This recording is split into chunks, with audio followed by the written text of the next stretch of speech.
சீசர்கள் இயேசுடத்தில் நாங்கள் யாரிடத்தில் போவோம், வாழ்வு தரு வசனம் அல்லது ஜீவன் தரு வசனம் எல்லாம் உம்மிடத்தில் உண்டு என்ன வேதம் சொல்லுகிறது அப்படின்னு கேட்குறாங்க. பவுல் கூட கிறிஸ்து என் ஜீவன் என்று சொல்லுகிறார். கிறிஸ்துவின் ஜீவன் நமக்குள்ளாக மறைந்திருக்கிறதுங்கிறார். இந்த பூமியிலே வாழ்வதற்கும் நித்திய ஜீவனை பெற்றுக்கொள்வதற்கும் அவரை எல்லாமே நம்ம எதையும் பெற்றுக்கொள்ள முடியாது. ஒருவன் உலகம் முழுவதும் ஆதாயப்படுத்த தன் ஆத்தும ஜீவனை நஷ்டப்படுத்தினால் லாபம் என்ன? நீதிமானுடைய பாதையில் ஜீவன் இருக்கிறது என்று வேதம் சொல்லுகிறது. திருடன் திருடவும் கொல்லும் வருகிறான், மற்றொன்று அதை அழிக்க வரானால் இயேசு அதற்கு ஜீவனை கொடுக்கவும் அதை பரிபூர்ணமடையும் வந்தே என்று சொல்லுகிறார். நீரல்லா எங்களுக்கு அரலோகு யாருண்டு ஜீவனாதா, நீரல்லா எங்களுக்கு அரலோகு யாருண்டு ஜீவனாதா,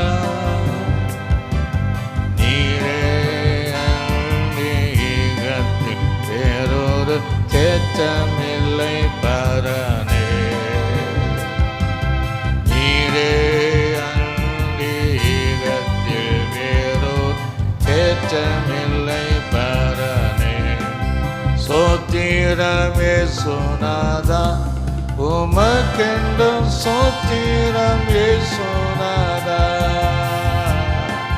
சோத்திரமே சுனாதா உமக்கெண்டும் சோத்திரமே சுனாதா.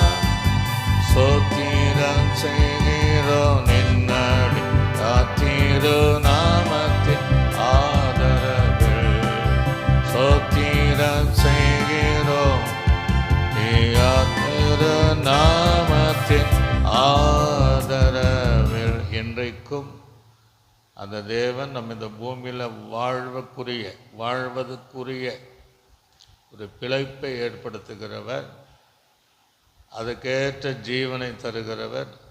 அதே போல் ஆண்டுடைய வருகளை நித்திய ஜீவனை சுதந்திரித்து, அதாவது முடிவில்லாத ஒரு வாழ்க்கை, முடிவில்லாத ஜீவன் நிறைந்த வாழ்க்கையை கர்த்தர் உங்கள் வாழ்க்கையில் என்ன செய்வார்? கட்டளிடுவார்.